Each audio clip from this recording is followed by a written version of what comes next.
শোনাই যাব ইনশাআল্লাহ। যে আয়াতে কারিমা তেলাওয়াত করেছি সূরা নিসা 69 নম্বর আয়াত।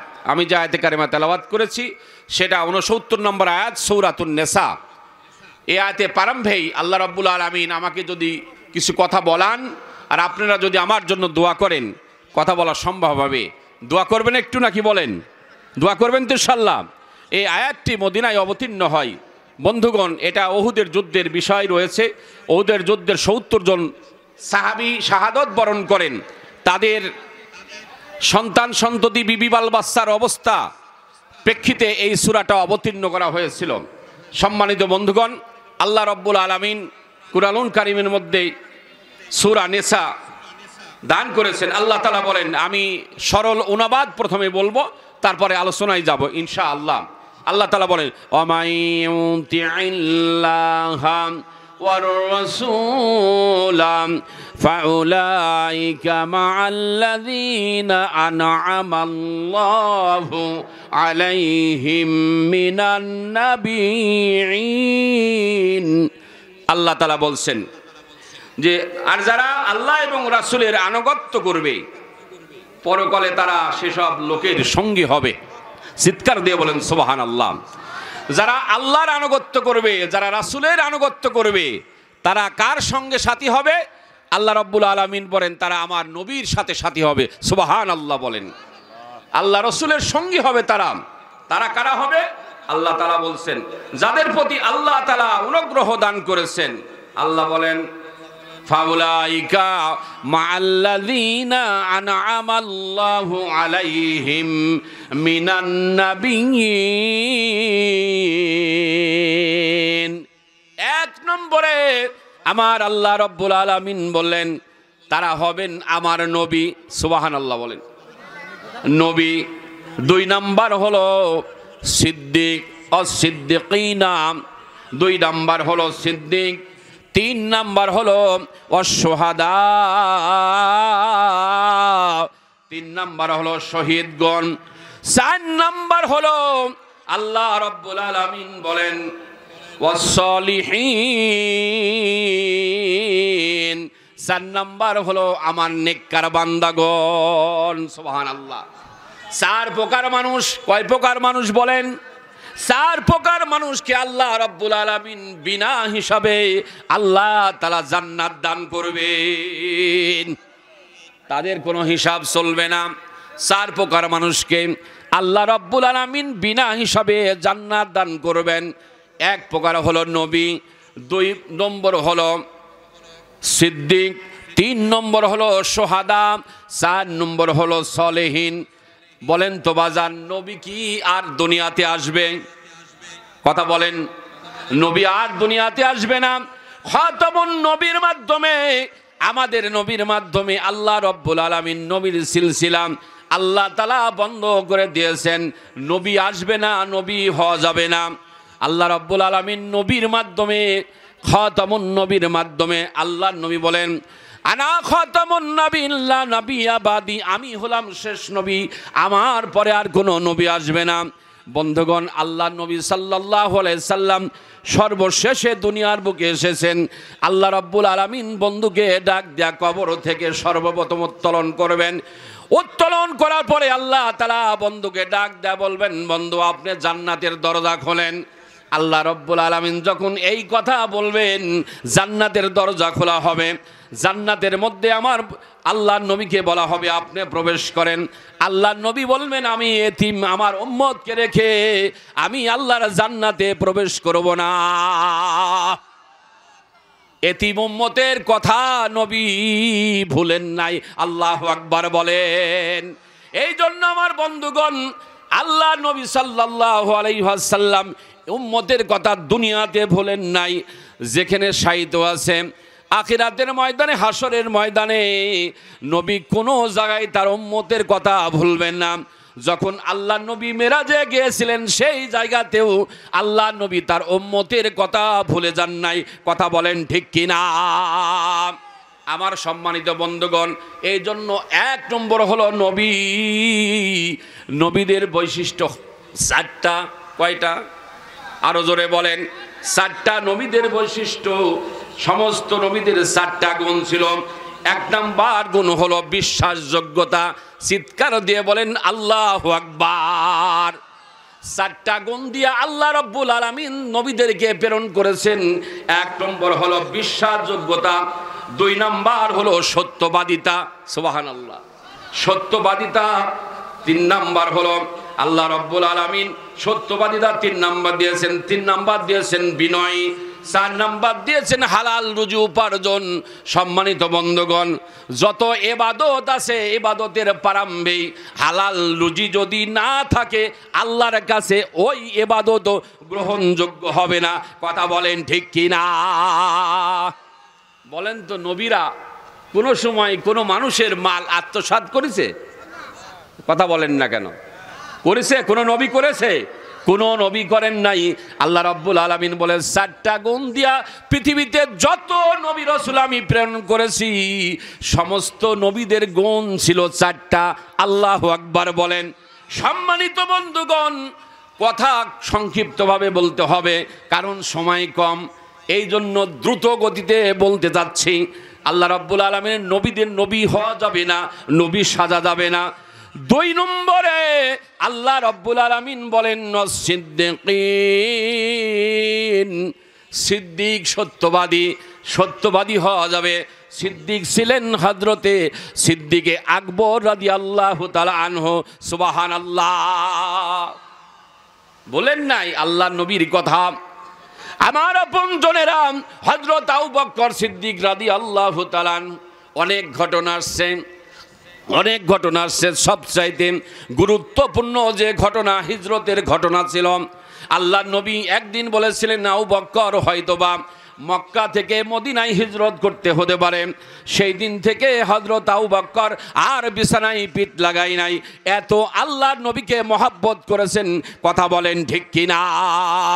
সম্মানিত আমার বন্ধুগণ, আল্লাহ রাব্বুল আলামিনের নবীকে কেউ যদি ভালোবাসে, মন যদি দিতে হয় নবীকে দিও। মারহাবা বলেন, আরো জোরে জোরে বলেন মারহাবা। সারা জীবন কাঁদলেন নবী, এই যে দুনিয়ায় এখনো কাঁদেন তিনি সোনার মদিনায়। মারহাবা। নবী পাগলদের দিদার দিয়ে, নবী পাগলদের দিদার দিয়ে ধন্য করিও। মন যদি দিতে হয় নবীকে দিও। মারহাবা। সম্মানিত আমার বন্ধুগণ, হযরত আবু বকর সিদ্দিক একজন মানুষ সত্যবাদী হতে পারে। কথা বলেন ঠিক কিনা? সত্যবাদী হওয়া সম্ভব, কিন্তু নবী হওয়া সম্ভব না। আল্লাহর নবী সাল্লাল্লাহু আলাইহি ওয়াসাল্লাম যখন হিজরতের তাকিদ দিলেন, আল্লাহ তাআলা নির্দেশ দিলেন, হযরত আবু বকরের বাড়িতে এসে লক করলেন দরজা। লাব্বাইক ইয়া রাসূলুল্লাহ। হযরত আবু বকর সিদ্দিক বলেন, হুজুর আমি উপস্থিত, আমি জেগে আছি। আল্লাহ নবী সাল্লাল্লাহু আলাইহি সাল্লামের সঙ্গে হযরত আবু বকর সিদ্দিক রওনা দিলেন।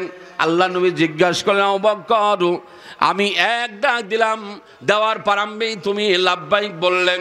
বলে হুজুর আমি যেদিন আপনি হিজরতের কথা বলেছেন সেই দিন থেকে আর বিছানায় আমি পিঠ লাগাই নাই। এত মহব্বত ছিল আল্লাহ রসুলের উপরে। সম্মানিত আমার বন্ধুগণ, এজন্য সিদ্দিক হওয়া যাবে, সত্যবাদী হওয়া যাবে। কথা বলেন ঠিক কিনা? 3 নম্বরে আল্লাহ রসুল আল্লাহ রাব্বুল আলামিন বললেন ওয়াশ-শুহাদা। 3 নম্বর হলো শহীদগণ বিনা হিসাবে আল্লাহ পাকের জান্নাতে চলে যাবে। শহীদগণ বিনা হিসাবে আল্লাহ পাকের জান্নাতে যাবে। আল্লাহ রাব্বুল আলামিন বলেন 5 প্রকার শহীদের কথা বললেন। 5 শ্রেণীর মানুষ শহীদের তালিকায় অন্তর্ভুক্ত হবে। আমার আপনজনেরা, যে ব্যক্তি আল্লাহর পথে জিহাদে শাহাদত বরণ করেছেন, মৃত্যু বরণ করেছেন, ওই ব্যক্তি 1 নম্বরে শহীদের মর্যাদা পাবে।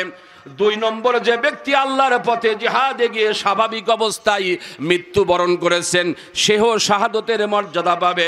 3 নম্বর হলো যে ব্যক্তি মহামারীতে মৃত্যু বরণ করেছেন।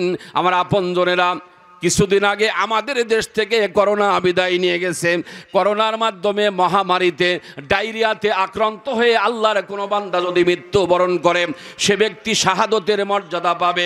4 নম্বর হলো যে ব্যক্তি পেটের পীড়ায় ইন্তেকাল করেছেন, মৃত্যুবরণ করেছেন, এই ব্যক্তি শাহাদতের মর্যাদা পাবে। যে ব্যক্তি পানিতে ডুবে আগুনে পড়ে ইন্তেকাল করেছেন ওই ব্যক্তি শাহাদতের মৃত্যু হবে। সুবহানাল্লাহ। আল্লাহ রাব্বুল আলামিন উহুদের আয়াত, উহুদের যুদ্ধের সময় যে আয়াত অবতীর্ণ হয়েছিল আমার আপনজনেরা, একজন বিকলাঙ্গ সাহাবী আমর ইবনে জমহ, আল্লাহু আকবার বলেন, আরো জোরে বলেন আল্লাহু আকবার। আমর ইবনে জমহ রাদিয়াল্লাহু তাআলা আনহু উহুদের যুদ্ধে বিকলাঙ্গ, দুটা পা নেই, এমন একজন সাহাবীর কাহিনী আমার সম্মানিত আপনজনেরা। উহুদের ময়দানে ডামাডোল বাজতেছিল, আল্লাহ রাসূল সাল্লাল্লাহু আলাইহি ওয়াসাল্লাম যুদ্ধের কথা জানাই দিলেন। আমর ইবনে জমহ রাদিয়াল্লাহু তাআলা আনহু জিহাদে অংশগ্রহণ করার জন্যে কোন কিতাবের মধ্যে আসছে 3টা সন্তান, কোন কিতাবের মধ্যে আসছে 2টা সন্তান। সেখানে উহুদের ময়দানে যে শাহাদত বরণ করেছে আমর ইবনে জমহ, যুদ্ধে যাওয়ার আগে আল্লাহর কাছে দোয়া করেছিলেন, আল্লাহ উহুদের ময়দান থেকে আমাকে আর তুমি ফিরাই নিয়ে শোনা। আল্লাহু আকবার। আল্লাহ রাব্বুল আলামিন আমর ইবনে জমহর দোয়া আল্লাহ তাআলা কবুল করেছিলেন। আমার আপনজনেরা, যুদ্ধ করতে করতে শাহাদত বরণ করলেন। তার স্ত্রী কাঁটা কবুতরের নাই দৌড়াইতেছে, মানুষেরা বলতেছে, লোকেরা বলতেছে, মহিলা কোথায় যাইতেছো, কোথায় দৌড়াইতেছ? বলে উহুদের ময়দানে। বলে তোমার 2টা সন্তান শাহাদত বরণ করেছে। আর বলছে তোমার স্বামী উহুদের ময়দানে যাওয়ার পরে শাহাদত বরণ করেছে।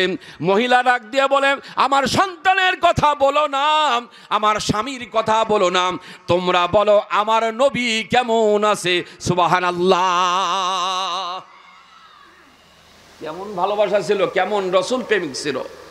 এই জন্য সম্মানিত আমার বন্ধুগণ, আমর ইবনে জমহ রাদিয়াল্লাহু তাআলা আনহুর স্ত্রী উহুদের ময়দানে গেলেন, যুদ্ধের ময়দানে গেলেন। যাওয়ার পরে আল্লাহ রাসূল উহুদের ময়দানে 70 জন সাহাবী শাহাদত বরণ করেছিলেন। 68 জন সাহাবীর লাশ পাওয়া গেল, 2 জন সাহাবীর লাশ খুঁজে পাওয়া গেল না। একজন হলো তার নিজের চাচা আমির হামজা, আর একজন হলো আল্লাহ রাসূলের সবচাইতে প্রিয়তম সাহাবী হযরত হানজালা রাদিয়াল্লাহু তাআলা আনহু। সুবহানাল্লাহ। আমর ইবনে জমহ বিকলাঙ্গ সাহাবী, তাকে নিয়ে ঘোড়ার উপর উঠানো হলো। ঘোড়া আর যায়না কিতাবের মধ্যে আসছে প্রহার করা হলো। যায়না আল্লাহর নবী তার স্ত্রীকে বললেন, জিজ্ঞাসা করলেন, তোমার স্বামী কি বাড়ি থেকে আসার পরে কোনো দোয়া করে আসছে? বলে, ইয়া রাসূলুল্লাহ, ইয়া হাবিবাল্লাহ, আমার স্বামী যখন যুদ্ধে বের হয় তখন আল্লাহর কাছে দোয়া করেছিলেন, আল্লাহ উহুদের ময়দান থেকে আমাকে আরো ফিরাই নিয়ে এসো না। সুবহানাল্লাহ। আল্লাহ রাসূল বললেন, উহুদের ময়দানে আমর ইবনে জমহকে দাফনের ব্যবস্থা করো তোমরা। আল্লাহু আকবার। এর নাম হলো শহীদ। আমাদের দেশে অনেক হিন্দু ভাইরা আছে, তার নামের আগে শহীদ শব্দ লাগে। কথা বলেন ঠিক কিনা? তারা তো আসলে শহীদ না। শহীদ হতে হলে যে শর্তগুলো দেওয়া হয়েছে, আলা তাকুলু লিমা ইউকতালু ফি সাবিলিল্লাহ, আল্লাহু আকবার বলেন। শুধু তাই নয়, শহীদেরা আল্লাহর পক্ষ থেকে রিজেক্ট প্রাপ্ত হয়। কথা বলেন ঠিক কিনা? সম্মানিত আমার বন্ধুগণ, 4 নম্বরে আল্লাহ রাব্বুল আলামিন বললেন যে